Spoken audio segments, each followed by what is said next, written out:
Yes.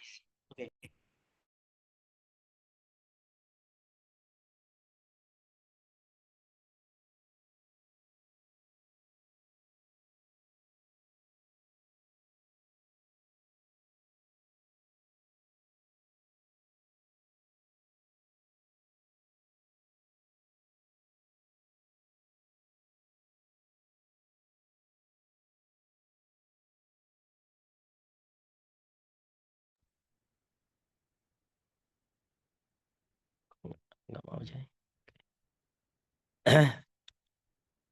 Halo, baik. Selamat sore, para peserta trial kelas ya untuk persiapan kelas 10. Di sini ada lumayan banyak ya. Di sini ada sekitar, nambah terus ya. Ada 23 peserta ya selain saya gitu ya. Sebelum saya mulai ya, alangkah baiknya saya mau memperkenalkan diri dulu.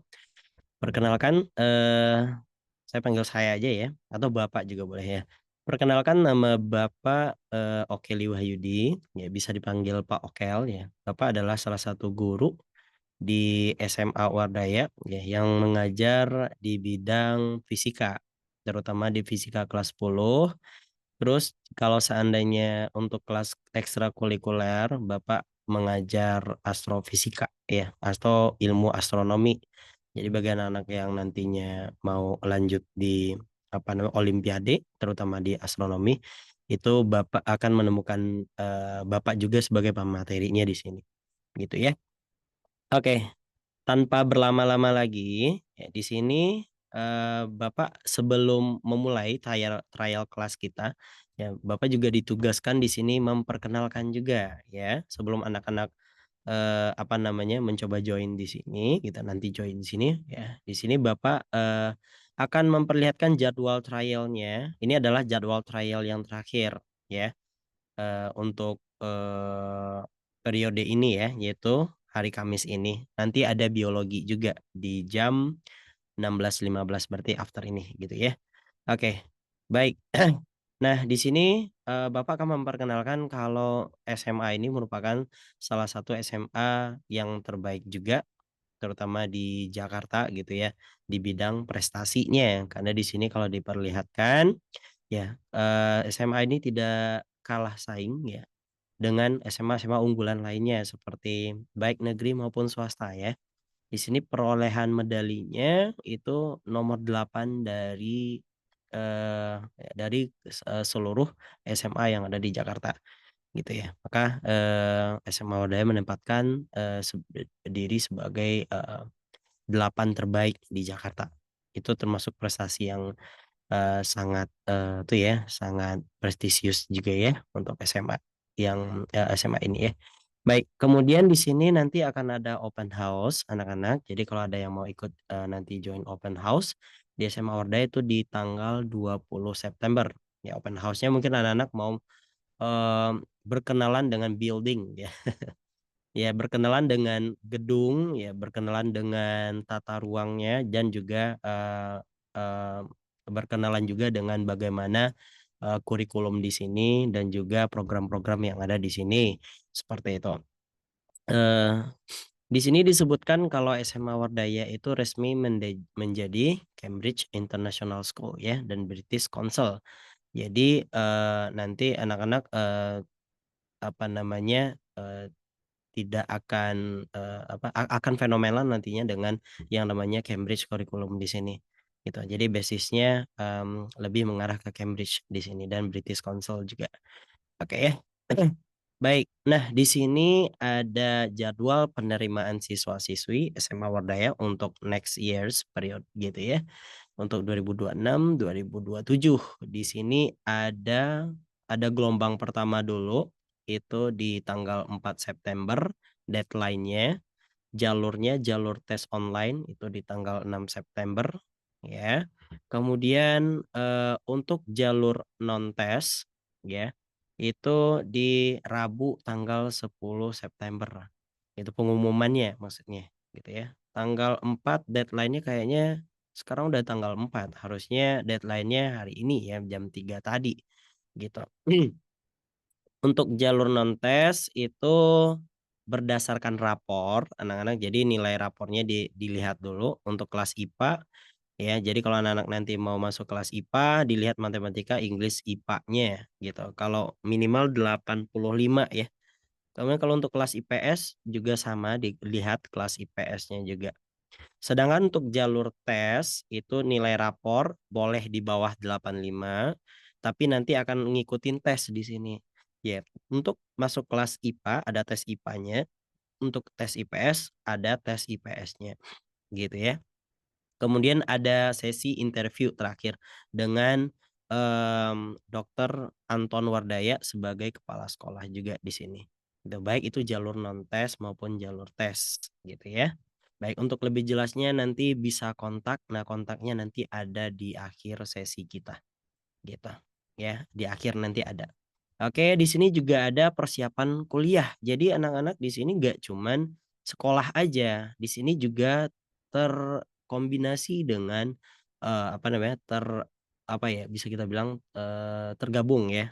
Kalau tergabung juga di sini kelas persiapan kuliah di sini juga ada. Jadi bagi anak-anak yang misalkan tujuannya dalam negeri itu di sini ada, kita juga ada kelas. Jadi tidak cuman SMA di sini. Di sini, juga ada semacam, eee tuh gitu ya, bukan bimbel juga ya lebih tepatnya ya, lebih di atas bimbel. Ya semacam kayak ruang guru lah ya. Nah, gitu. Nah, di sini kalau mau ke dalam negeri itu ada kelas di sini, ada kelas enrichment, pre-top, sama top, gitu ya, kalau mau ke dalam negeri. Ya, tapi di sini mayoritas tujuannya malah luar negeri, ya karena based on dari ya terutama bagi anak-anak, SMA di sini ya, karena memang, acuannya Cambridge dan British Council juga ada, itu tujuannya kebanyakan luar negeri di sini ya. Itu enrichment, ada pre-top univ sama top univ ya, terutama di, ALA level ya sama IB di sini ya fokusnya. Kemudian ya jadi anak-anak nggak cuman, sekolah di sini ya, sekalian persiapan univ juga bisa langsung di sini, gitu. Wardaya International Education Expo ini akan diadakan di tanggal 11 Oktober nanti, itu di Hotel Ballroom Jakarta di Le Méridien ya.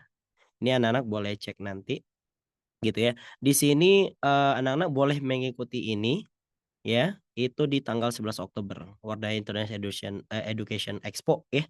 Jadi anak-anak akan melihat nanti di sana, kampus-kampus, tujuan, setelah kita, selesai SMA gitu ya, untuk, rata-rata ke luar negeri ya di sini. Ya di sini juga ada scholarship, 100% available. Itu ada kampus yang membuka itu nanti. Gitu, anak-anak boleh join nanti di tanggal 11 Oktober nanti ya.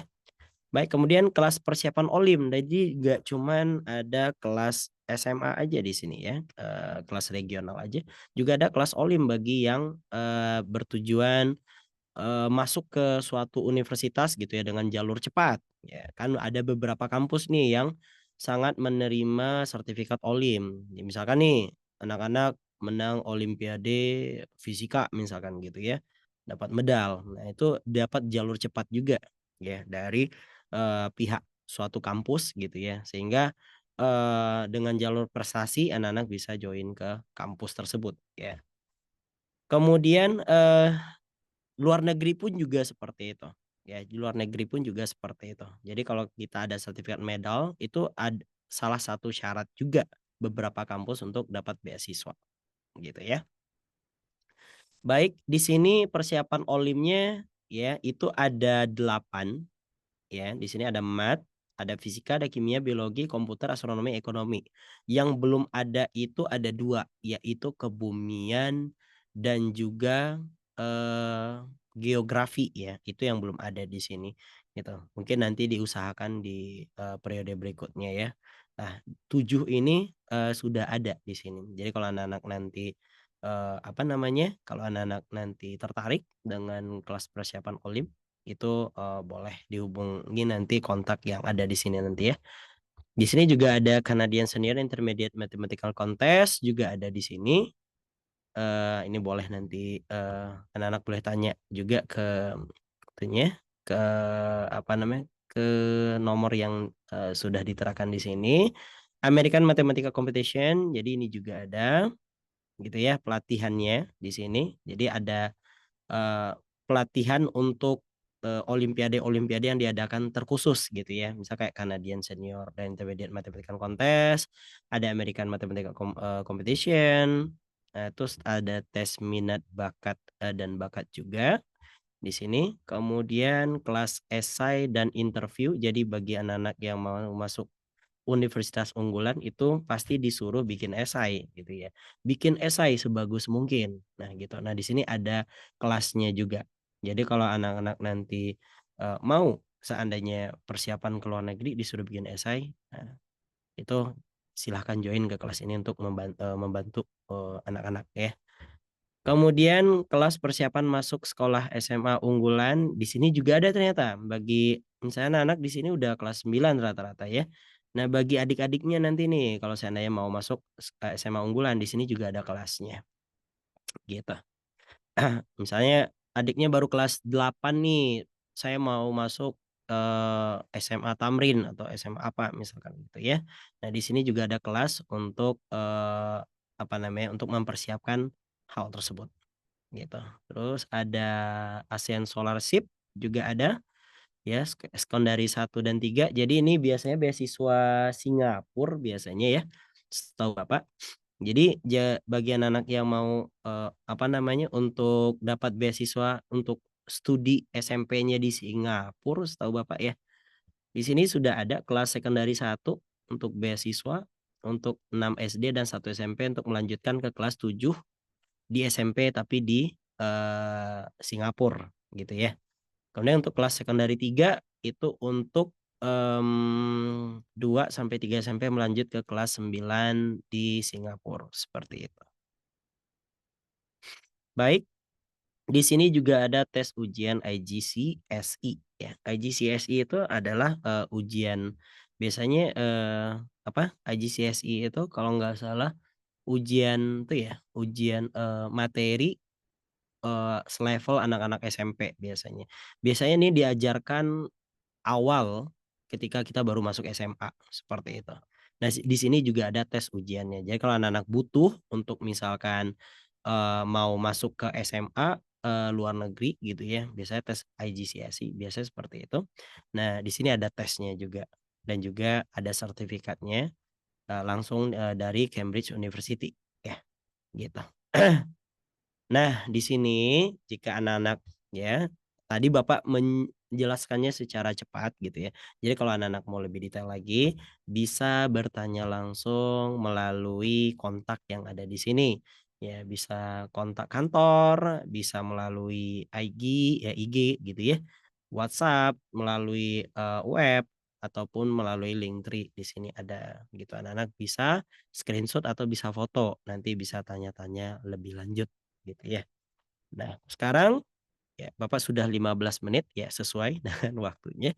Bapak selanjutnya akan lanjut ke kelas trial kita. Kira-kira saya kelas 10 SMA mau belajar apa aja sih bentuknya seperti itu. Nah, saya mau merasakan ketika saya sudah kelas 10 dan baru masuk eh, apa namanya?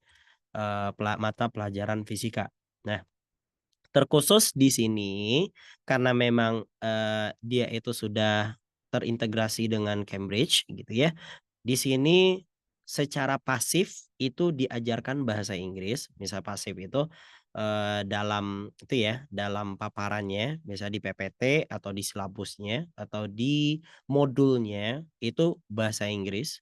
Nah, namun, di kelas itu, dikombinasikan ya, kadang gurunya bisa bahasa Indonesia tapi kalau ada siswa yang berbahasa Inggris, nah gurunya pun ya, menyesuaikan, seperti itu.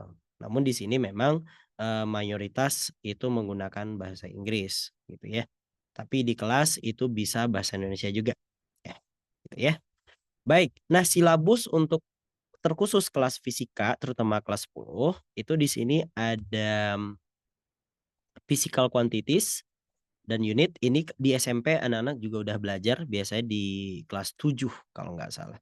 Ya, terus ada kinematics, ini tentang gerak-gerak gitu, dipercepat, diperlambat, GLBB gitu ya, GLB. Nah, itu dia. Dynamic, dinamika, Ini tentang force, tentang gaya gitu ya, benda didorong, terus benda dipercepat dengan gaya tarik, tali tertentu gitu ya. Nah, di sini ada density dan pressure, kemudian ada energi conservation tentang energi, energi kinetik, energi potensial gitu ya. Seperti ini gravitational potential energy, nah kinetic energi. Kemudian ada deformation of solid ya.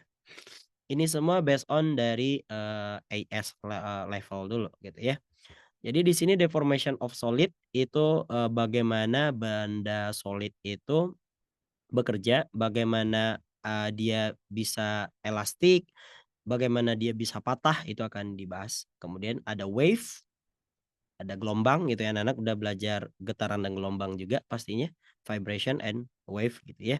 Kemudian superposition ada hubungan sama wave juga, electricity, DC circuit, dan particle physics. Ini semua dipelajarin di semester 1 dan 2 ya selama kelas 10 gitu. Ya anak-anak sudah langsung belajar ini gitu ya. Baik, next di sini, sebentar. Oke, ada pertanyaan dulu di sini nggak?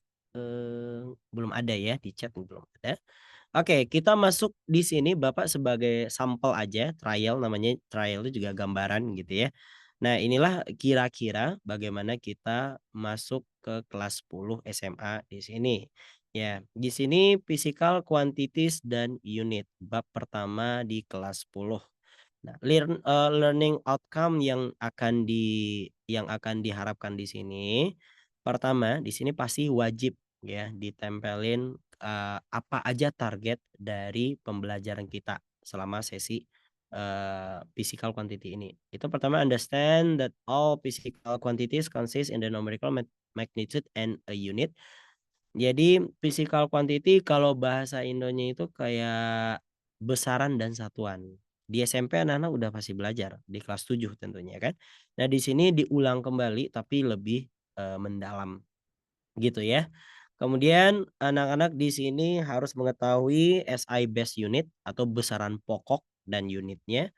Ada mass, length, time, current, temperature, ada intensity, ada apa, ada numerical of matter itu juga ada, number of matter ya, ya number of matter kalau nggak salah, itu jumlah zat gitu ya. Itu, kemudian di sini juga ada, bagaimana cara kita menurunkan, apa namanya, besaran pokok dan besaran turunan. Ada SI base unit, ada derived quantities juga. Kemudian di sini juga ada diajarkan homogeneity. Anak-anak nanti akan disuruh mengecek ya, apakah persamaannya udah benar. Anak-anak kan udah sering tuh ngelihat persamaan kayak persamaan apa, kayak F sama dengan MA gitu ya. Nah, kita mau ngecek berdasarkan unitnya udah benar belum persamaannya gitu. Ya. Nomor 5 di sini diajarkan prefix. Prefix itu kalau kitanya itu seperti tangga ukur ya. Tangga ukur kita pernah belajar mili, senti, desi, bla bla bla, deka, hekto, kilo. Nah, di bawah itu ada, di atas itu juga ada. Contohnya ada piko, ada nano, ada mikro. Di atas kilo ada mega, ada giga, ada tera. Itu juga ada nanti dibahas cara penggunaannya. Nah, tambahannya adalah di SMP kita diajarin semua tapi tidak diajarkan systematic error. Kita tidak diajarkan bagaimana bisa suatu kesalahan terjadi. Itu nggak diajarkan, di sini diajarkan. Karena memang nanti ketika anak-anak di levelnya di sini, itu ada praktikumnya juga. Di praktikum itu udah pasti nanti anak-anak akan dimintain, kenapa bisa hasilnya seperti itu. Maka pasti nanti akan ada yang namanya error, atau lebih tepatnya, ketidakpastian gitu ya. Atau ada sesuatu yang, salah gitu ya dari measurement-nya atau pengukurannya. Kemudian di sini diajarkan precision, akurasi, uncertainty juga nanti. Uncertainty ketidakpastian, jadi kalau kita ngukur pasti nggak pasti. Contohnya, misalkan Rehan nih, berat badannya 60 kilogram, itu nggak Betul, pasti betul. 60 pasti. Pasti ada Ya, plus minusnya, ya. Tidak ada angka yang pasti, pasti angka itu ada error akurasinya. Gitu. Kalau kita pakai alat lebih presisi pasti belakangnya akan ketemu. Wah, kalau saya pakai timbangan berat saya jadi 60,153 bla bla bla bla misalkan. Nah, itu lebih presisi lagi gitu. Itu akan dipelajarin juga di sini. Kemudian ada vektor nanti itu, tapi kayaknya kita nggak sampai ke vektor ya. Oke, baik di sini ya, physical quantities ya. What is the physical quantities? Physical quantities is one that can be measured and consists of the magnitude and unit. Ya, jadi physical quantities itu di sini adalah something yang dapat kita measure. Sesuatu yang dapat kita ukur itu disebut physical quantities atau bahasa kitanya besaran. Ya, jadi besaran itu adalah sesuatu yang dapat kita ukur, gitu ya. Dan dia punya unit. Unit itu kayak alamatnya gitu ya. Nah, misalkan nih kalau, Bapak bilang ya, dia punya magnitude dan unit. Misalnya nih, Bapak bilang di sini misalkan, "Matthew, itu besarnya 10." Nah, itu baru magnitude-nya. Nah, "What do you mean?" kata si Matthew ya. "Maksud kamu 10 ini apa?" Gitu. Itu udah benar, nilainya ada, tapi 10 apa nih? Maka kita butuh unit untuk mengalamatkan kuantitasnya. Ya, misalkan 10 kilogram. Oh, jadi ternyata tadi kamu ngukur berat gitu atau ngukur ngemasak gitu ya. Nah, gitu. Jadi tidak cuman bisa diukur tapi juga punya alamatnya. Ya, dia punya unit di sini gitu ya. Nah, ada berapa unit? Ya, kita untuk alam semesta kita in our universe ya, we have 7 until today ya. Jadi kita punya 7 besaran yang dapat kita ukur di alam semesta yang tempat kita tinggal ini, gitu ya. Apa saja? Nah, itu ada namanya nanti besaran base quantity and derived quantity. Ada besaran pokok dan besaran turunan. What does mean ya? Maksudnya base quantity itu apa? Ini adalah building block ya. Ini adalah bisa kita bilang sebagai batu ya untuk menyusun, besaran turunan. Jadi besaran pokok itu memang besaran yang dia sendiri, ya. Dia di sana itu sendiri dan tidak ada temannya. Misalkan kilogram, nggak ada temannya, ya. Apalagi waktu, second, nggak ada temannya, ya. Itu namanya disebut sebagai base quantity, ya. Kalau kita kombinasikan base quantity ya with, combine with another base quantities, misalkan kecepatan meter per second. Jadi ada meter, ada second juga. Nah, itu udah jadi derived quantities.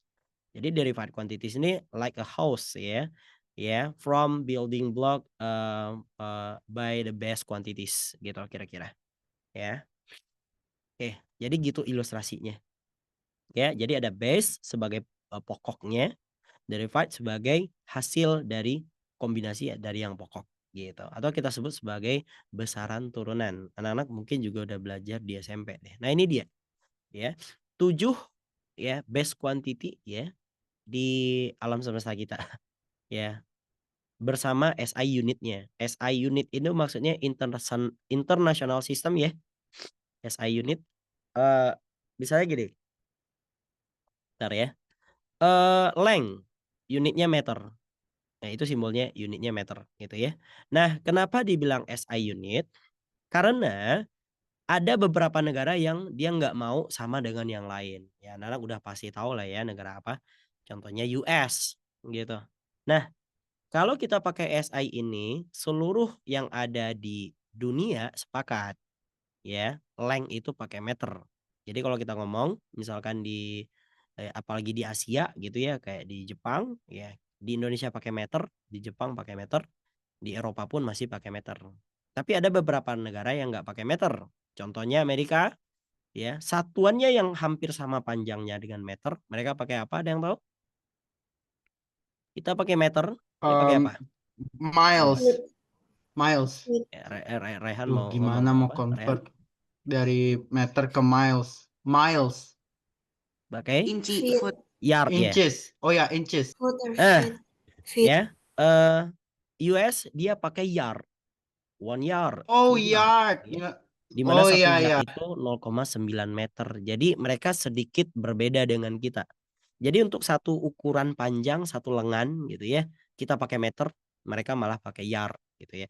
Kemudian ada lagi kita pakai senti, mereka malah counter dengan inch.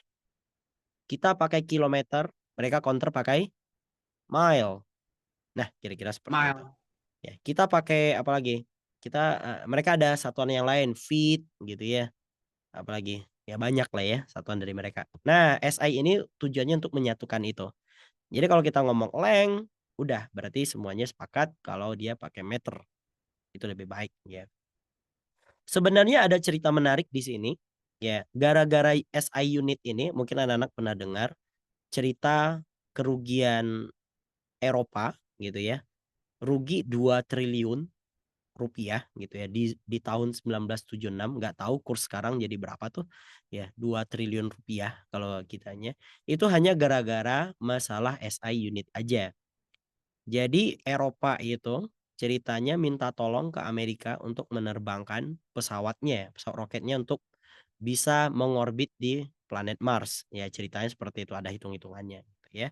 Nah, karena Eropa menggunakan unit yang berbeda dengan US dan Eropa itu hanya memberikan angka doang, ya, magnitude only gitu ya. Magnitude only ke Amerika. Jadi Amerika menceplok menggunakan unit di belakangnya versi mereka tanpa bertanya gitu. Jadi misalkan nih Eropa bilang ya, kamu harus memberi daya dorong ke roket kami secara perhitungan kami 100 gitu. Dia ngomong 100 doang ya. Dia ngomong 100 doang. Nah, menurut orang Eropa, 100 yang dimaksud adalah 100 kilogram dorongan. Tapi karena di Amerika mereka tidak pakai kilogram, ada yang tahu dia pakai apa? Kalau berat? Ada yang pernah dengar LBS nggak? Pound, Atau pound? ya Nah, pounds. mereka pakai pound. Oh, Jadi mereka memberi dorongan tidak 100 kilogram sesuai yang diharapkan oleh Eropa, tapi malah 100 pound. Dan kita tahu ya, 1 pound is the half of a kilogram. Jadi tenaga yang diberikan 100 juga, tapi 100 pound doang, hanya setengah tenaga yang seharusnya. Ya, walhasil ya pesawatnya menabrak apa namanya lintasannya jadi berubah dan menabrak permukaan planet Mars dan hancur. Jadi proyek NASA dan ESA gitu. NASA itu milik Amerika, ESA milik Eropa itu gagal. Gara-gara masalah unit. Anak-anak bisa cek deh di internet kalau tertarik dengan cerita lanjutannya ya. Itu di 1970-an, 1976 atau 79 Bapak lupa. Ya, gitu. Jadi itulah pentingnya kita menggunakan unit yang benar gitu. Karena alam kita, ya, teknologi itu dasarnya juga dari unit. Ya, kalau kita menggunakan unit dengan benar, maka teknologi pun juga akan mengarah ke arah yang benar seperti itu. Kalau unit kita salah, ya seperti tadi contohnya ya, teknologi kita akan jadi amburadul. Ya, nerbangin sesuatu malah jadi salah, salah paham juga, gitu ya. Oke, untuk besaran pokok karena anak udah belajar di SMP juga ada 7 ini. Ada length, mass, time, electric current, temperature, amount of substance ya, ternyata. Luminosity of intensity. Gitu. Jadi 7 ini. Ada panjang, massa, waktu, arus, temperatur, jumlah zat, dan intensitas cahaya. Gitu ya. Oke, baik. Untuk derived unit, di sini ada turunan. Ya, kalau anak-anak perhatikan, besaran pokok atau SI unit, itu hanya ada satu aja. Meter, kilogram, second, ampere, Kelvin, mol, candela. Tidak ada temannya. Lah, Pak, kenapa masa ada temannya? Bukan, kilogram itu bukan temenan. Kilogram itu udah satu kesatuan, ya. Nah, tapi kalau untuk besaran derived units di sini dia terdiri dari kombinasi besaran-besaran tadi. Contohnya nih, force. Force itu unitnya Newton. Ya, unit simbolnya N. Oke, itu secara simbol. Tapi kalau anak-anak mau membongkar Newton tersebut, N yang tadi, itu dia akan berubah menjadi kilogram, meter, second minus 2. Gitu. Ya. Sebenarnya yang diakui itu secara base unit di fisika itu ini. Namun karena ini kepanjangan, nggak praktis, makanya ada simbol singkatannya. Contohnya nih, misalkan Bapak mendorong meja dengan gaya 10 kg meter per second kuadrat. Nah, itu kan kepanjangan. Makanya dipersingkatlah dengan singkatan N besar atau kita sebut sebagai Newton. Menghargai penemunya yaitu Sir Isaac Newton. Gitu kira-kira ya. Oke, baik. Kemudian di sini ada energi, ada power, frekuensi, charge, voltage, resistance, dan sebagainya. Ini namanya besaran turunan. Ciri-cirinya anak-anak bisa lihat sendiri ya. Dia banyak di sini. Artinya dia tidak cuma sendiri, tapi beberapa macam. Lah, frekuensi gimana tuh, Pak? Nah, frekuensi kalau kita perhatikan di sini, dia S-1. Ya, di sini tidak ada S-1, yang ada S. Gitu. S-1 artinya 1/S. Gitu ya, 1/S. Nah, 1/S ini menandakan kalau 1 jadi temannya si second juga. Jadi nggak boleh. Gitu ya. Jadi frekuensi tetap dianggap lebih dari 1 unit. Gitu kira-kira. Nah, di sini example-nya. Nah, ini adalah jadi di sini langsung ya kalau ada satu materi itu langsung diberikan contoh soal yang sesuai dengan materi tersebut ya. Kebetulan di sini soalnya agak sedikit rumit ya yang Bapak kasih. Ya, di sini disebutkan when a beam of light is incident on the surface is deliver energy to the surface. Oke, energi ditransfer ke permukaan. The intensity of a beam is defined as an energy delivered per unit area per unit time. What is the unit of intensity expressed in the SI base unit? Gitu ya. Dia minta intensity, ya. Intensity, what is the intensity? Disebutkan intensity of a beam is defined as an energy delivered energy per unit area per unit time. Jadi seperti ini kira-kira. Jadi dari bahasanya ternyata intensitas itu hasil bagi antara energi dengan suatu luasan area dengan suatu waktu. Gitu. Nah, dari sini kita disuruh cari I itu kira-kira satuannya apa. Nah, anak-anak bisa cek satuan I itu dari ini aja, energi. Dia minta energi. Oke. Area, time. Kita bongkar satu persatu. Ingat unit itu mengikuti aljabar biasa kok aturannya. Jadi misalkan di sini energi apa? Energi kilogram meter square second minus 2. Meter square second minus 2. Di sini anak-anak diharapkan udah belajar pangkat belum? Di sini anak-anak. Sudah. Sudah. Sudah? Sudah. Ya. Ada yang belum? Oh iya. Ada yang sudah, ada yang belum?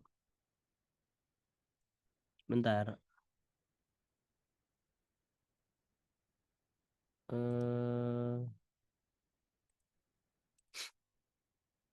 Oke, baik. Nah, di sini anak-anak harus bisa pangkat ya. Misalkan gini. Bagaimana kalau seandainya A kuadrat ketemu A pangkat 3? Nah, apa yang terjadi? Misalkan, atau A pangkat 1. Ya, akan jadi A 2 kurang 1. Gitu ya. Akan jadi A saja. A pangkat 1 atau A gitu ya. Nah, ini juga seperti itu. Untuk area, di sini area itu adalah luas. Luas rumusnya apa? Satuannya luas adalah meter persegi.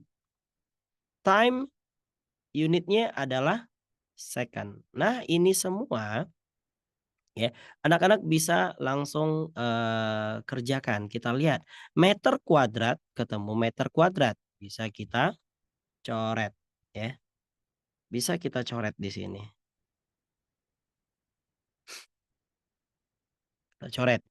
Kemudian secondnya kita lihat di sini. Ini secondnya di bawah, ini secondnya minus 2. Nah, di sini anak-anak harus hati-hati ya. Misalkan kita ulang lagi kilogram, meternya udah hilang. Second min 2, second di bawah. Anak-anak bisa udah belajar ini. Seper A itu adalah A pangkat min 1. Di mat udah belajar? Ya. Sudah. Nah, mungkin mat di sini. Nah, ini Ya. berbarengan nanti dengan mat yang di semester 1. Jadi math di semester 1 itu juga diajarin tentang hubungan akar pangkat ini, gitu ya. Jadi berbarengan kalau seandainya belum belajar. Nah, nanti second akan menjadi second min 1. Jadi ketika kita hubungkan kilogram, second-nya ada min 2, ada min 1, maka min 2 ditambah min 1, kan gitu. Ya. Sama seperti ini tadi, A kuadrat ketemu A pangkat 3 sama aja dengan A pangkat 2 tambah 3. Jadi di sini jadinya kilogram second pangkat min 3. Jadi jawabannya D ternyata. Gitu. Ya. Jadi di sini kira-kira cara-caranya seperti itu anak-anak. Ya, jadi lebih dalam dari SMP. Sekarang kita malah juga disuruh mengecek unit dari suatu variabel seperti itu. Ya. Example 2 ini tidak usah dulu ya, kita example-nya cukup satu aja dulu karena kita mau lihat materi-materi yang lain gitu ya. Scientific notation atau notasi ilmiah ya. Anak-anak udah tahu misalkan kalau sesuatu terlalu kecil atau terlalu besar, kita bisa minta bantuan ya ke kali 10 pangkat sesuatu. Ya, misalkan ya, karena in physics we deal from the very small to very large quantity. Ya, from the atom to the size of galaxy misalkan atau the universe sekalian seperti itu ya. Jadi mulai dari sekecil atom bahkan lebih kecil dari itu ya atau lebih besar dari bumi atau bahkan tata surya kita gitu. Jadi angkanya bisa kecil banget seperti ini 0,0000 gitu atau bisa lebih besar ya 299 bla bla bla gitu. Nah, caranya agar kita bisa menyederhanakannya, kita bisa menggunakan scientific notation di sini. Ya. Aturan scientific notation itu ada 4 rules ya. Rules number 1, express the number as a number between 1 and 10 times 1 power of 10. Nah, jadi misalkan gini, di sini langsung kita praktekin aja gitu ya. Jadi misalkan kita punya 21 juta. Nah, seperti ini. Atau yang kecil banget 0,000035 misalkan. Pertama disuruh cari apa? Express the number as a number between 1 and 10. Jadi di sini anak-anak harus bikin kira-kira angka yang paling cocok antara 1 dengan 10 di sini berapa? Kalau kita mau adalah 2,1 gitu. Kalau anak-anak ambil 21 lebih besar dari 10. Kalau ambil 0,21 lebih kecil dari 1, itu nggak boleh ya. Jadi ambillah 2,1. Oke. Nah, dari sana anak-anak bisa hitung seberapa jauh komanya digeser ya. Ya, ini kalau ini jadi berapa? 3,5 gitu. Nah, sekarang kita tinggal menggeser decimal point. Jadi di luar negeri itu dia nggak pakai koma, dia pakai point. Ya, jadi biasakan nanti gitu ya, bukan pakai koma, pakai point. Jadi poinnya di sini kita tinggal geser dia, move to the left in the original number, make the power of 10 positive. Artinya apa? Ini berapa gesernya nih? 1, 2, oke. Apa different color ya kira-kira ya. We use different color. 1, 2, 3, 4, 5, 6, 7. Untuk mencapai ke sini butuh 7 steps ya. Untuk bisa sampai ke belakang 2. Artinya ya udah berarti 10 pangkat 7. 7 step tadi ya. 7 steps. Nah, jadi bentuknya seperti ini. Gitu. Jadi 21 juta yang tadinya banyak banget jadinya lebih simple dengan menggunakan bantuan scientific notation. Ya. Terus ini bagaimana? Nah, kalau seperti ini kita tinggal lihat lagi. Karena dia minta harus di antara 1 dan 10, kita ambil 3,5. Maka kita geser poinnya 1, 2, 3, 4, 5 ya. Jadi 5 di sini. Jadi digeser 5 ke kanan. Ya, kalau digeser ke kiri positif, kalau digeser ke kanan berarti minus Berapa stepnya tadi? Ada 5 ya. -5 seperti itu. Ya, jadi kira-kira seperti itu cara kita menggunakan scientific notation untuk memperkecil atau menyederhanakan bentuk yang sangat panjang seperti ini gitu ya, sangat kecil atau sangat besar gitu. Dan kita juga bisa minta bantuan prefix ya. Misalkan kita sedikit apa ya? Bisa kita bilang saya kurang suka dengan kelipatan 10 dipangkatin sesuatu. Saya lebih suka menggunakan istilah. Nah, ini namanya disebut prefix atau awalan. Ya, di sini kalau anak-anak perhatikan ada istilahnya. Kita sering diajarkan di SD dan SMP itu yang ini. Dari mulai kilo ya, turun hekto, deka, turun lagi ke mana nih? Desi, sentimili gitu kan. Nah, itu pangkatnya berurutan. -3, -2, -1, 1, 2, 3 atau sering kita sebut ini 1000, 100, 10 gitu kan. Ini 0,1, 0,01, 0,001. Biasanya digambarin dalam bentuk tangga ya. Nah, ternyata di atasnya langsung loncat ke kelipatan 1000.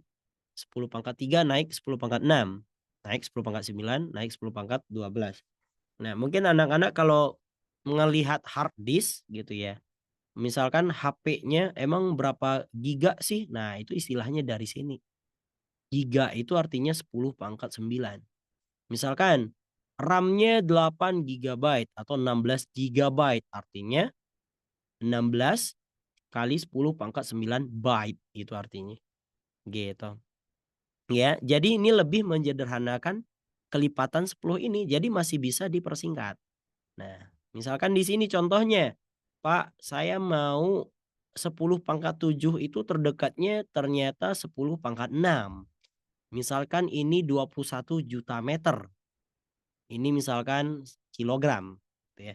Nah, ternyata jadinya seperti ini, 2,1 kali 10 pangkat 7 meter. Saya mau dalam bentuk prefix bisa nggak? Bisa, tapi yang terdekatnya 6. Ya udah, berarti 2,1 kali 10 pangkat 1 kali 10 pangkat 6, gitu kan, meter. Ini kita bongkar ya, 10 kali 10 pangkat 6. Ya, kan 10 juta itu adalah 10 kali sejuta, gitu. Nah, ini 10-nya kita taruh ke 2,1 jadi 21, 10 pangkat 6-nya mengubah bahasanya jadi mega. Jadi jawabannya megameter, gitu kira-kira. Jadi lebih simpel lagi. Atau ini, angkanya kekecilan, yang terdekat misalkan -6 ya. Ya udah berarti kita mau -6. Jadi atau -3. -6 deh ya. -6 itu adalah 3,5 kali 10 pangkat 1 kali 10 pangkat -6. Ya, 1 ketemu -6 jadi -5 ya, kilogram. Maka akan berubah menjadi 3,5 kali 10 jadinya 35 ya, jadinya 35. Kemudian 10 pangkat -6-nya berubah jadi mikro. Ya, mikronya berubah jadi ini kilogram tadi ya, sorry, Bapak ubah aja deh. Ini gram. Ini gram, maka berubah namanya jadi mikrogram. Jadi lebih simpel lagi.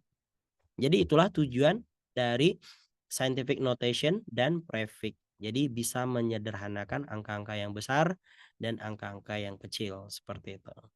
Oke, untuk waktu Bapak kira-kira, sampai di sini dulu anak-anak ya. Kira-kira begitulah feel-nya kalau anak-anak baru masuk, kelas 10 di semester awal. Kira-kira bentuk pembelajarannya seperti ini anak-anak, mudah-mudahan anak bisa meng-feel kan ya, bisa merasakan gitu kira-kira atmosfer belajarnya seperti apa. Oke baik, terima kasih saatnya untuk waktu biologi ya, anak-anak ya. Terima kasih banyak atas perhatiannya. Ya mohon maaf ya, kalau untuk ada yang mau bertanya itu nanti dipersilahkan di kelas berikutnya ya, di kelas biologi karena masih ada sesi ya. Terima kasih banyak, selamat ya.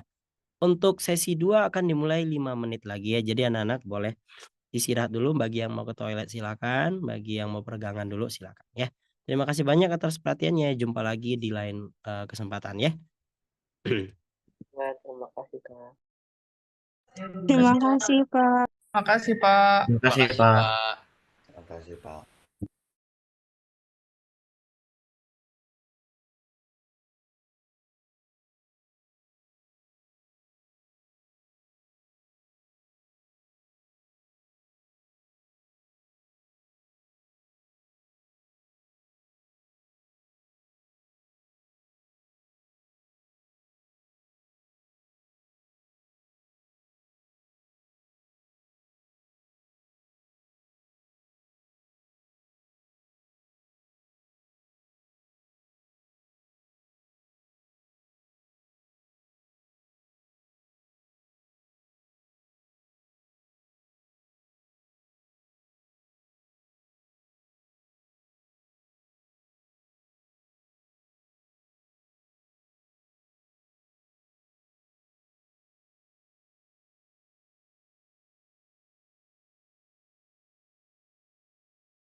Halo, selamat sore. Selamat sore. Selamat sore. Selamat sore. Iya, selamat sore. Sore, Bu.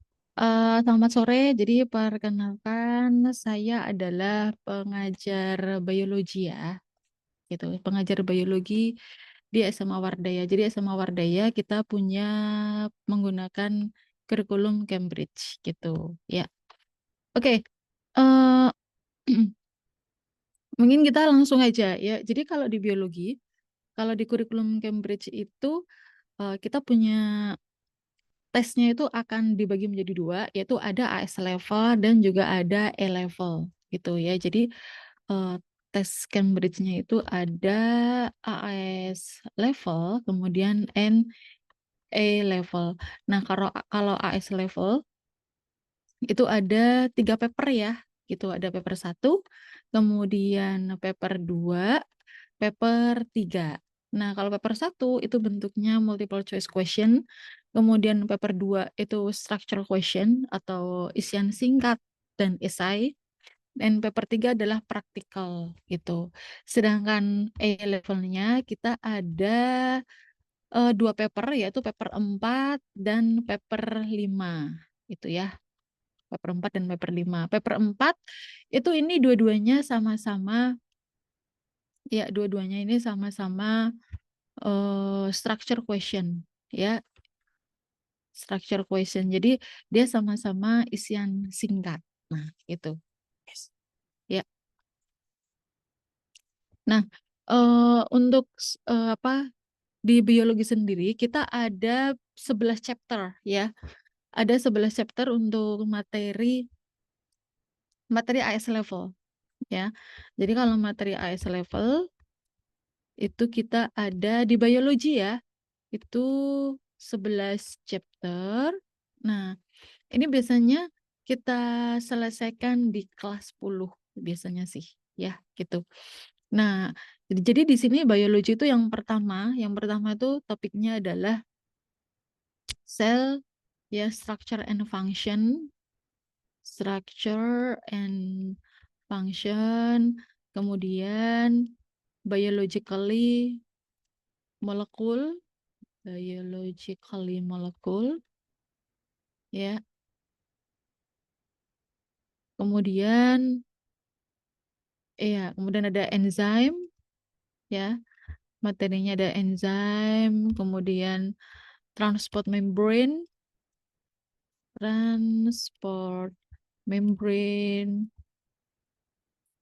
ya. Kemudian ada nucleic acid ya. Ada nucleic acid. Kemudian setelah nucleic acid kita akan mempelajari cycle cell ya. Cycle cell, kemudian kemudian ada transport in plant ya. Transport in plant, kemudian ada transport in mammals ya. Transport in mammals, and then kemudian ada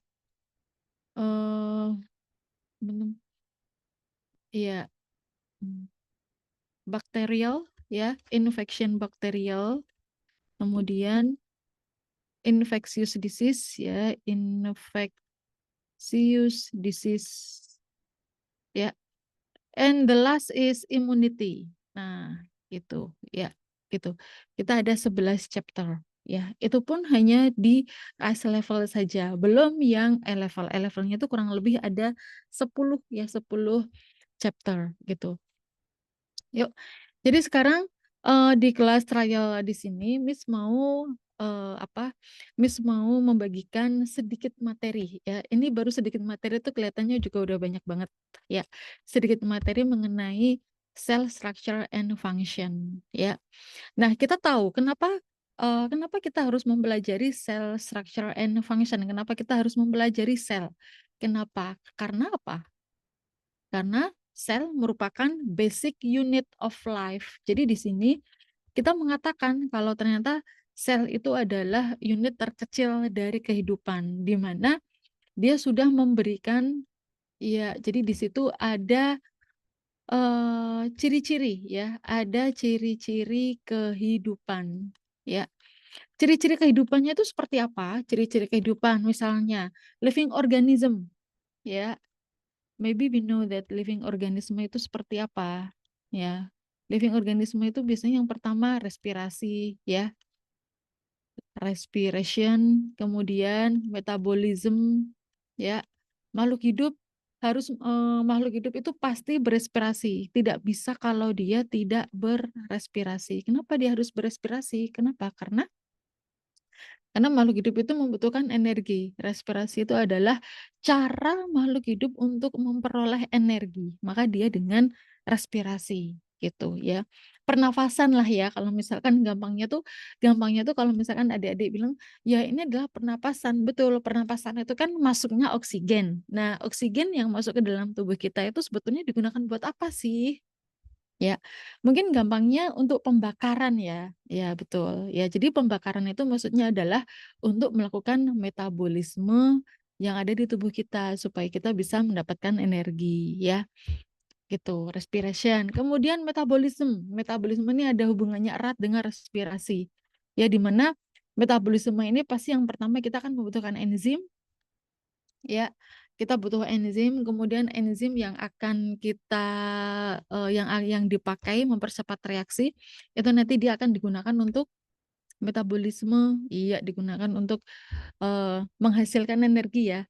Jadi untuk membreakdown the large molecule become small molecule to get to produce energi, itu metabolisme. Kemudian apalagi? Moving. Nah, ini termasuk moving, bergerak ya. Jadi makhluk hidup itu dia juga melakukan pergerakan dari satu tempat ke tempat yang lain. Kenapa? Karena kalau kita tidak melakukan makhluk hidup kalau tidak melakukan pergerakan ya berarti itu bukanlah fungsi atau bukanlah ciri-ciri dari kehidupan. Apalagi nutrition ya.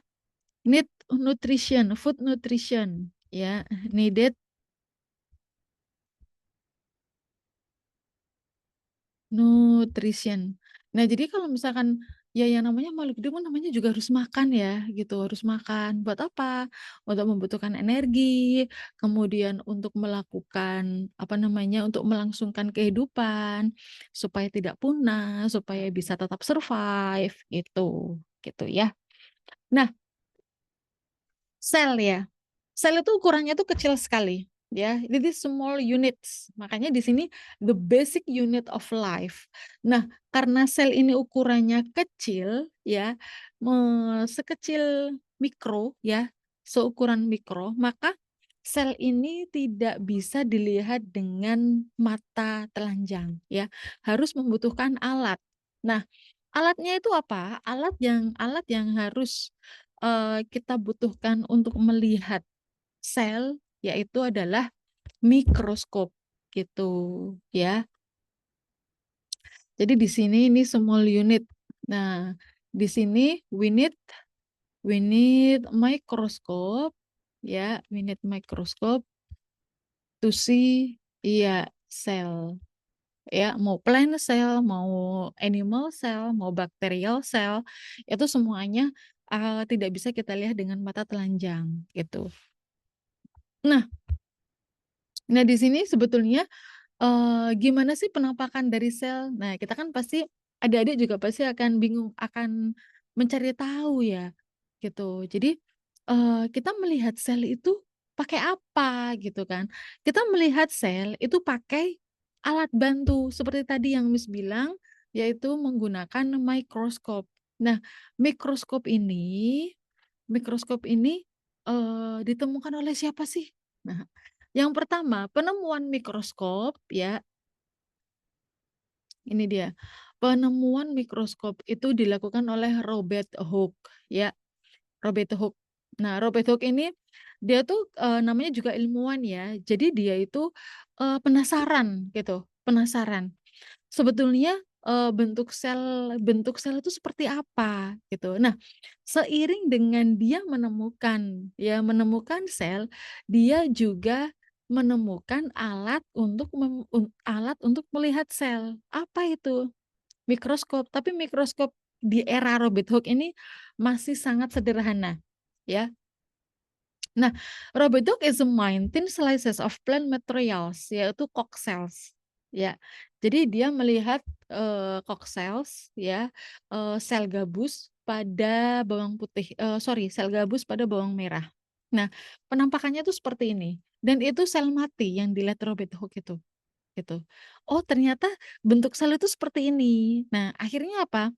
Akhirnya karena dia juga bingung bagian-bagiannya tuh seperti apa, strukturnya tuh bagaimana.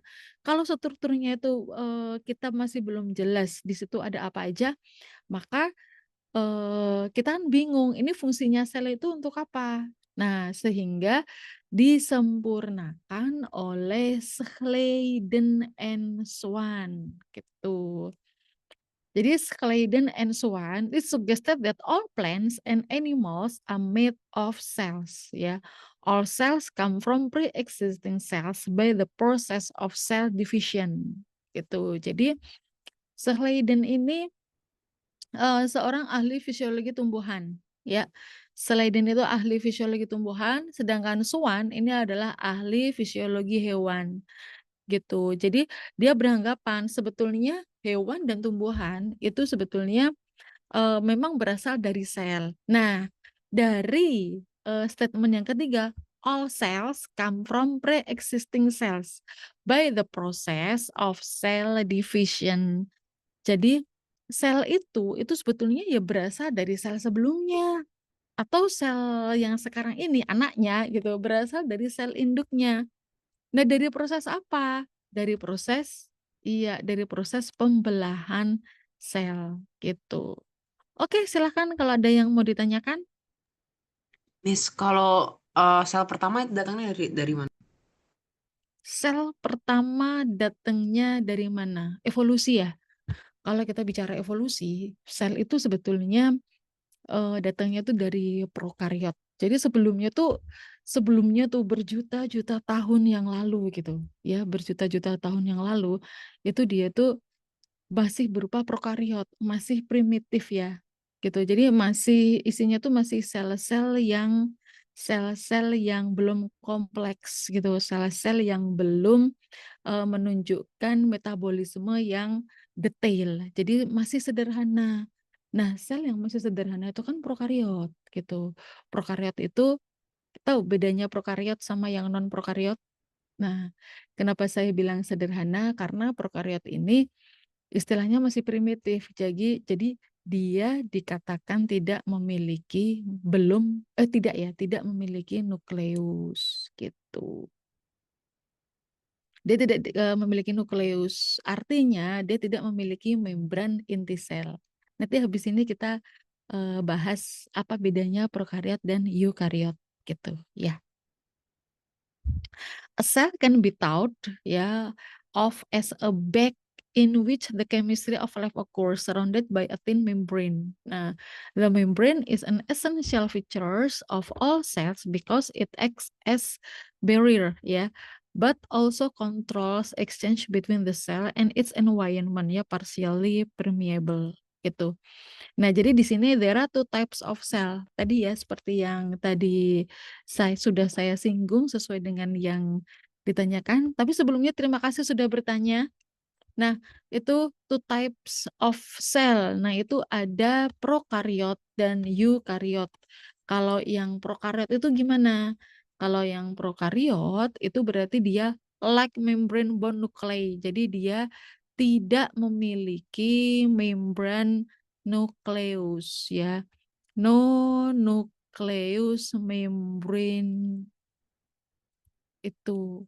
Tapi kalau yang eukariot berarti seperti apa? Ya, it has nucleus membrane. Jadi ini lebih lebih kompleks ya kalau misalkan yang eukariot gitu. Kenapa sih dasarnya itu nukleus gitu? Kenapa? Karena nukleus ini dia memiliki berisi kontennya apa? Iya, genetic material. Ya, it's the content this nucleus is genetic materials. Nah, genetic material itu berupa DNA or RNA itu. Jadi dia berupa DNA atau RNA, ya. Nah, sekarang kita masuk ke cell biology and microscopy. Nah, jadi kalau kita lihat ya unit of measurements ya. Jadi sebetulnya bagaimana cara menafsir atau menentukan besar kecilnya suatu sel ya. Nah, cell biology study cells using various types of microscopes ya, the light microscope and electron microscope. Nah, unit of measurement itu ditentukan oleh international system ya, SI units ya. Example, contohnya apa? Human eye. Human eye itu kurang lebih maybe the range is about 15 until 100 micrometer ya, and body cells is about 5 until 40 micrometers. Kemudian bacterial cells 1 micrometers, and then ribosome only 25 ya, 25 nanometers. Nah, adik-adik mungkin pernah familiar ya dengan ukuran mikro, nano. Nah, kira-kira gimana kalau ukuran tingkatan pengukuran dari mili, dari mikro, kemudian dari nano? Kalau misalkan kita langsung dari atas coba ya. Kalau dari atas itu ada kilometers ya. Kilometers, and then hectometers, and then decameters, and then meters, and then decimeters ya, and then centimeters, and then millimeters ya, and then mungkin dari bukan kok mungkin, maksudnya dari kilometer ke hektometer ini dia turun 10 kali ya, turun 10 kali. Nah, ini turun 10 kali ya. Turun 10 gampangnya tuh nolnya tambah 1 ya. Jadi dikalikan 10. Ini juga dikalikan 10. Kemudian dari mili ke mikro. Nah, ini dari mili ke mikro turun berapa? Langsung turun 3 tingkat ya. Jadi dikali 1000 meter. Dikalikan 1000. 1000 kali ya. Itu. Nah, kemudian dari mikro ke nano, nah ini sama, dari mikro ke nano itu turunnya juga 3 tingkat, yaitu 1000 kali. Jadi nanometer itu adalah bentuk yang paling kecil, bentuk yang paling kecil dari sel makhluk hidup. Ya, gitu. Jadi kalau misalkan atom, molekul itu lebih kecil lagi.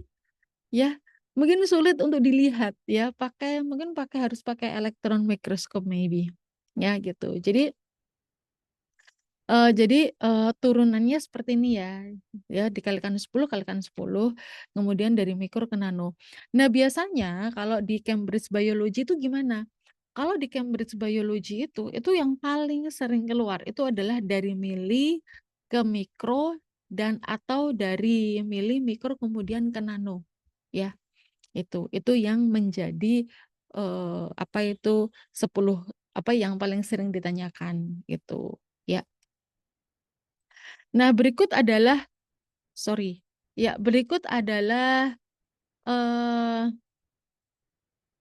mikroskop light ya, light mikroskop ya, mikroskop cahaya. Nah, di sini mikroskop cahaya yang kita lihat di sini ya, itu merupakan, mungkin ada di sini waktu masih SMP ya, pernah melihat mikroskop cahaya ya.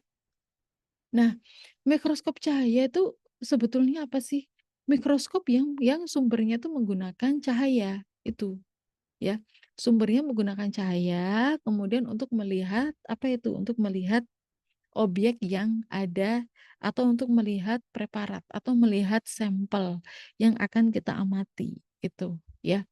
Nah, light mikroskop ini memiliki banyak bagian. Yang pertama adalah eyepiece lens. Eyepiece lens ini magnifies and focuses the image from the objective onto the eye. Ya, jadi eyepiece lens ini untuk memperbesar dan memfokuskan gambar ya dari lensa objektif sampai ke mata gitu. Kemudian di situ ada light beam. Light beam itu adalah tempat kayak memfokuskan cahaya ya, itu light beam ya, tabung yang isinya mengumpulkan berkas cahaya supaya dia terkumpul menjadi satu ya, terkumpul tepat ya. Jadi cahayanya tidak mengalami dispersal tapi cahayanya terkumpul. Kemudian ada bagian yaitu objektif. Nah, ada lensa objektif. Kemudian lensa objektif ini lensa yang memiliki kurang lebih 3-4 perbesaran. Biasanya perbesaran 40, perbesaran 100, kemudian sampai perbesaran 400 dan perbesaran 1000 ya. Itu. Kemudian dari objektif kemudian ada preparat ya, di mana preparat ini diletakkan di glass slide, kemudian ditutup oleh cover slip Nah, kemudian ada bagian kondenser ya.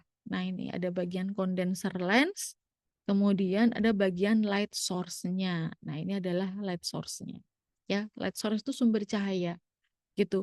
Kondenser itu untuk apa? Kalau kondenser itu untuk memfokuskan cahaya supaya dia terkumpul agar dia langsung mengenai objektif ya, agar dia langsung mengenai objek yang kita observasi gitu. Jadi objeknya ini tetap kita lihat gitu, tetap kita lihat jelas gitu ya.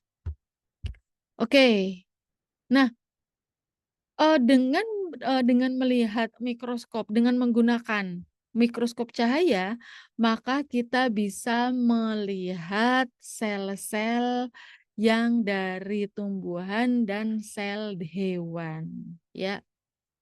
Nah, apa aja sih sebetulnya struktur sel yang bisa kita lihat, ya, yang bisa kita lihat menggunakan mikroskop cahaya. Nah, ini ya. Jadi di situ ada bagian ini nih. Biasanya tuh kalau untuk mikroskop cahaya itu yang kelihatan jelas itu sudah pasti apa? Nukleus. Nah, nukleus, kemudian mitokondria, kemudian kloroplas. Kloroplas itu juga kelihatan ya, kelihatan jelas ya. Karena apa? Karena kloroplas itu dia berwarna. Ini kloroplas. Berwarna. Kemudian kalau nukleus, kenapa nukleus bisa kelihatan? Bisa dengan perbesaran penuh, ya? Yang paling besar? Betul, karena nukleus itu adalah ukuran struktur atau organel terbesar ya yang ada di dalam sel. Itu, iya. Kemudian nukleus, mitokondria. Kalau mitokondria karena dia memiliki 2 membran, ya. Biasanya khas mitokondria itu. Ya, dia memiliki 2 membran. Nah, gini. Ya, kemudian kalau kloroplas karena dia punya pigmen sehingga itu biasanya mudah kelihatan warnanya hijau tanpa kita warnai ya, tanpa kita warnai. Kemudian mitokondria, kemudian vakuola kalau pada tumbuhan itu juga jelas itu. Vakuola ya, karena apa? Karena biasanya vakuolanya itu lebar ya. Satu ruangan penuh. Vakuola itu sebetulnya berisi apa sih? Vakuola itu isinya kalau pada tumbuhan ya, karena kan dia besar sekali. Dia tuh sebetulnya berisi metabolit sekunder. Berisi semua pigmen yang ada di bunga, yang ada di buah, semua simpanan-simpanan cadangan makanan, storage food ya dari glukosa atau dari amilum atau dari lemak ya dari lipid itu semuanya itu tersimpan di dalam vacuoles. Makanya vacuoles itu kalau pada tumbuhan lebar ya, gitu. Ya, kemudian iya cell wall. Nah ini bedanya jelas ya antara animal cell dengan cell wall. Kalau animal cell itu biasanya tuh bentuknya itu tidak beraturan ya. Kalau pada animal. Tapi kalau di plant cell itu bentuknya dia beraturan. Kenapa? Karena dia punya cell wall. Cell wall-nya ini berupa apa? Dia berisi selulose ya. Nah, selulose ini dia memiliki, nah ini, selulose ini memiliki sifat dia rigid. Nah, rigid sehingga dia akan membuat tumbuhan itu sifatnya lebih kaku. Gitu ya. Oh, oke. Thank you. Silakan, boleh. Ya, dia lebih kaku, jadi lebih rigid. Oke, ya ini. Kemudian, nah ini ya tadi similarities. Kemudian bagian-bagian apa sih ya? Bagian-bagian perbedaan atau persamaan yang dimiliki oleh sel tumbuhan dan sel hewan. Nah, similarities between plant and animal cells. Nah, sekarang similaritiesnya apa? Betul. They have cytoplasm. Ya, oke. Apalagi, of course, they have nucleus ya. Because animal and plant is This is eukaryote. Ya, karena mereka ini eukaryote ya. Mitokondria. Betul, mitokondria juga dua-duanya itu dimiliki ya. Ada di sel tumbuhan dan ada di sel hewan. Sama. Jangan lupa sel surface membrane ini tuh adalah dindingnya ya. Dindingnya pada plant cell and animal cells ya. Itu dua-duanya ada, plant and animal. Kemudian Golgi. Nah, ini Golgi juga dimiliki oleh keduanya, similarities. Kemudian, ya. Kemudian apa perbedaannya? Nah, ini. Perbedaannya apa ini? Differences between plant and animal cell. Centrioles absent in plant cell. Ya, only found in animal cell. Ya. Centrioles. Oh, I'm sorry. Ya, terbalik ya. Ini maksudnya kalau pada animal itu berarti yes, plant cell itu berarti no. Kemudian cell wall and plasmodesmata, yes. Cell wall dan plasmodesmata ini hanya dimiliki oleh plant cell ya. Animal cell, yes. No cell wall. Vacuoles, ini semuanya kebalikan ya. Ini semuanya kebalikan. Gini aja deh. Vacuoles. Nah, ini plant. Ya. Boleh, silakan kalau ada yang mau Kalau ditanyakan. kalau di plant cells itu tidak ada centrioles, apakah berarti proses pembelahan selnya ada yang berbeda? Iya, betul. Yes, ada yang berbeda. Iya. Jadi karena gini bedanya kan, wow keren, kamu sudah tahu ya. Kalau centriole ini dia berperan dalam cycle cell atau berperan dalam cell division. Iya, betul. Oke, sebentar.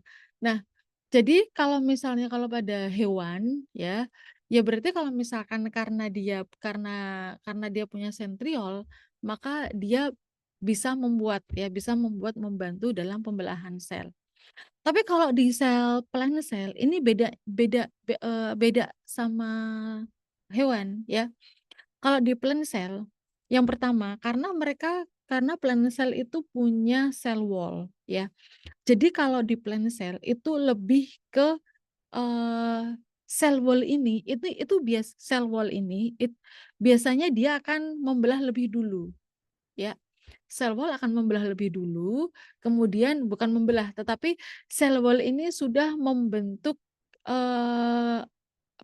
sudah membentuk cleavage, yaitu sudah membentuk lekukan gitu. Nah, lekukan ini akan membuat kromosom-kromosom ini ikut terbelah gitu. Jadi tidak ya, jadi memang tidak melibatkan peran dari sentriol gitu. Ya. Kalau sentriol itu kan dia ingin menarik kan. Jadi sentriol itu kan menarik kromosom-kromosom supaya dia saling menjauh gitu kan. Yang tadinya dempet, yang kromosom homolog masing-masing lengan mereka akan saling menjauh. Tapi kalau di plant cell itu sudah dibuat menjauh sama cell wall gitu. Oke, Miss, what is plasmodesmata? Plasmodesmata itu seperti connected ya. Connected dia adalah penghubung ya. Connected between a cell between a cell with others ya.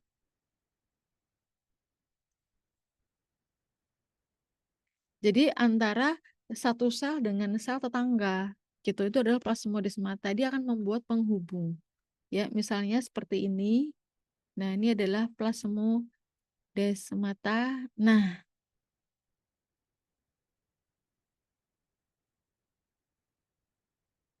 Nah, kayak gini ya. Ini biasanya putus-putus gitu. Kalau di plasmodesmata, nah biasanya ada yang gitu, ada celah. Nah, ini adalah ya plasmodesmata gitu. Kemudian kalau cell wall sama plasmodesmata, nah ini found in plant cell ya. Kemudian apalagi nih vacuoles. Iya, vacuoles ini yang large and permanent. Large and permanent. Ya, itu dimiliki oleh plant cell. Miss, tapi saya pernah dengar Miss, misalnya di sel hewan juga ada vacuoles. Itu sebetulnya apa ya?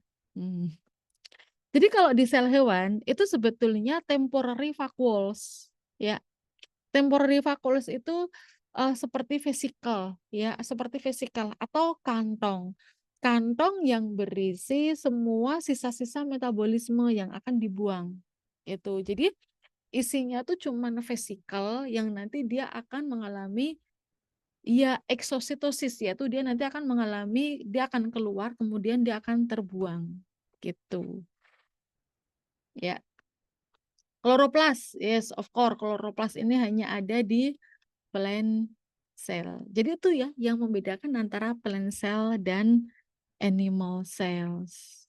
Nah, oh ya, ini nih notes nih. You can think of a plant cell as being very similar to an animal cell, but with extra structures.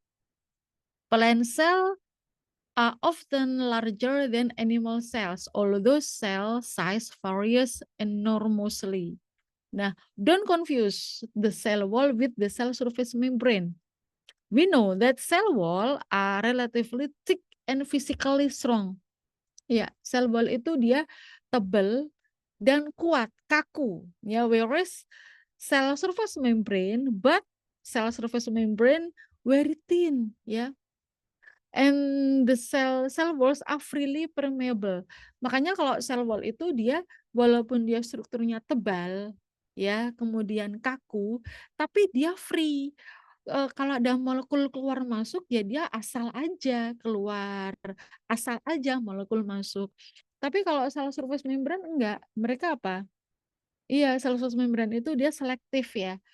Membranes are partially permeable ya. Maybe it well known that it's selective permeable. Jadi kalaupun misalnya ada molekul yang masuk atau molekul yang keluar, maka itu sudah diseleksi sama sel membrane gitu ya.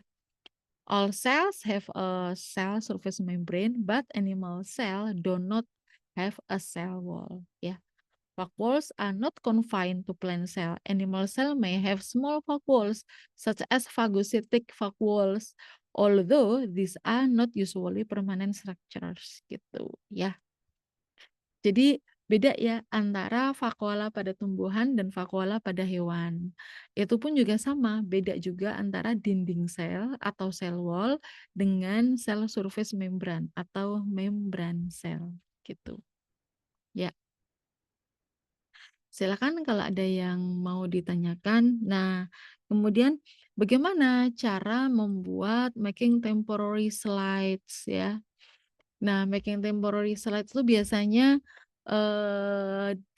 digunakan untuk to observe the fresh material. Kita akan mengobservasi suatu spesimen ya, spesimen living cell. Nah, maka bagaimana? Ya udah tinggal diletakkan di atas objek gelas, kemudian ditetesi oleh aquades, kemudian diamati di bawah mikroskop. Nah, setelah diamati baru kemudian kita gambar penampakannya seperti apa, ya. Aturan-aturan dalam menggambar pun juga ada ya. Jadi tidak boleh menggambar yang asal, harus yang perbesarannya ini sama dengan perbesaran yang dilihat di mikroskop gitu. Oke, sampai di sini ada yang mau ditanyakan. Nah, ini adalah biological drawing. Biasanya kalau di paper 4 ya, paper 2 dan paper 3 ding biasanya di paper 2 dan paper 3 itu banyak labeling. Labeling itu bagaimana cara kita bisa menentukan bahwa bagian-bagian mana yang akan kita highlight, yang akan kita apa ya, tujuannya tuh untuk maksudnya yang akan kita notice gitu ya, bagian mana. Oh, ternyata bagian nukleusnya, ya udah berarti nukleusnya ini ditarik garis lurus ya, tanpa arrow, tanpa tanda panah gitu ya. Nah, yuk sekarang kita masuk ke measuring size and calculating magnification. Habis ini baru latihan soal ya kalau nggak salah ya. Iya.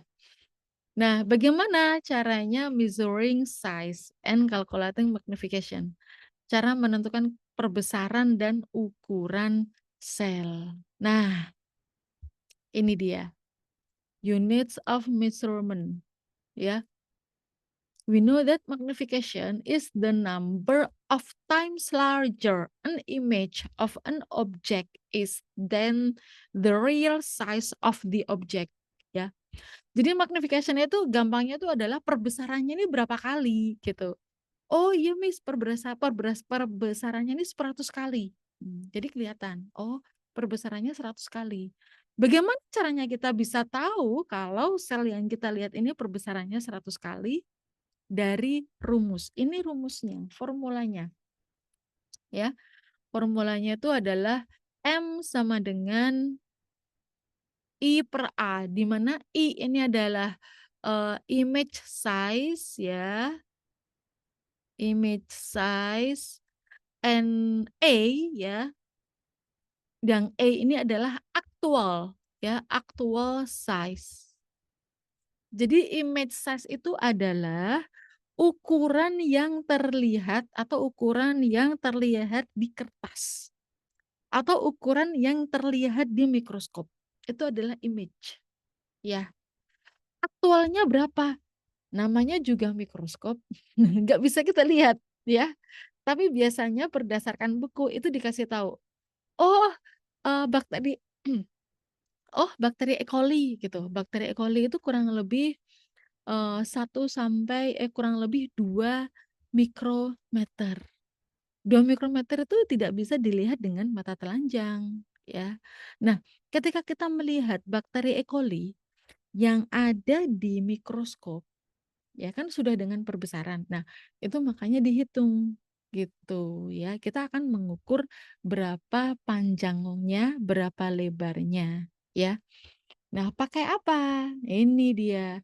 Pakai menggunakan suatu penggaris mikroskop yang disebut dengan eyepiece graticule ya. Eyepiece graticule itu buat apa sih? Calibrate the eyepiece graticule ya, stage micrometer is used. Jadi eyepiece graticule itu untuk menentukan sebetulnya diameternya tuh kisarannya tuh berapa. Adik-adik mungkin dulu pernah ya menghitung ya, jadi adik-adik dulu mungkin pernah menghitung menggunakan mikrometer stage atau menggunakan jangka sorong.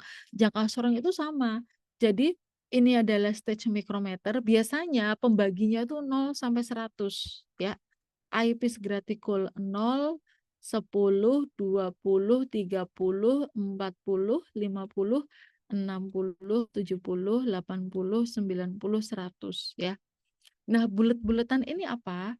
Bulet-buletan ini adalah menunjukkan apa? Ada yang pernah menggunakan mikroskop? Nah, buletan ini menunjukkan objek yang kita lihat di bawah mikroskop. Objek yang kita lihat di bawah mikroskop itu kan pasti dia berupa bulet kan. Nah, jadi buletannya itu, diameternya itu dikalibrasi menggunakan eyepiece graticule. Nah, cara mengkalibrasinya gimana, Miss? Caranya menggunakan stage micrometer. Stage micrometer ini adalah yang di bawahnya. Mana yang match, ya? Mana yang match up antara garis pada eyepiece graticule dengan ukuran atau dengan penanda yang ada di micrometer. Iya, stage micrometer stage. Kalau ada yang ketemu, berarti itu dihitung panjangnya. Gitu ya, seru kan? Nah, nanti kalau seru kita bisa melakukan praktikum di SMA Wardaya ya. Nah, ini adalah contohnya nih. Nah, ini adik-adik bisa melihat contohnya di mana contohnya itu menggunakan apa ini? Sel epitel ya, sel epitel yang ada di dalam pipi ya. Chick cells on the slide on the stage of the microscope. Nah, ini jadi selnya ini itu dibuat tepat gitu ya. Dibuat tepat mana yang menyentuh garis, nah match up antara garis yang atas ya dengan garis yang bawah yang bertemu gitu. Garis yang bertemu. Ketika ketemu dengan garis yang bertemu maka ditulis oh berarti itu 40 nih. Ini 40. 40 itu ada di 0,1 mm gitu ya. Di sini. Ini kan tertanda berapa nih? 0,01 kan. Ya, ini 0,1, berarti 0,1 mm division. Gitu. Kemudian, nah lebarnya berapa? Oh lebarnya 20 nih. Berarti dari 40 ke 60 kan 20. Ya udah tinggal dikalikan 20. 20 mm. Jadi 20 division. Gitu. Oke. Nah nih misalnya contohnya nih. Ada contoh. In this example, 100 eyepiece graticle units ya 0,25 mm. What's the value of each eyepiece unit? Berapa value-nya? Kalau misalnya 0,25. Nah, tinggal dilihat saja. 0 ini 0,2 ya. 1 2 3 4 5 ya. Jadi ini adalah 0,25. 0,25 itu berarti kalau match up itu, nah karena ini match up sama 100, artinya apa? Artinya pada 0,25 mm ini merupakan tepat 100 bagian pada eyepiece graticule. Ya. Gitu. Oke, sampai di sini ada yang mau ditanyakan? Oke. Coba ini nih, nanggung yang kedua. The diameter of the cell on the scale measure 20 ya, 20 eyepiece units. What's the actual diameter of the cell? Aktualnya berapa? Ini kita lihat ya, 20 eyepiece. Berarti kalau 20 eyepiece itu berapa? Ini 0 sampai 20. Berarti ini 0,05 ya. Berarti 0,05 ini adalah image-nya ya, image-nya 0,05.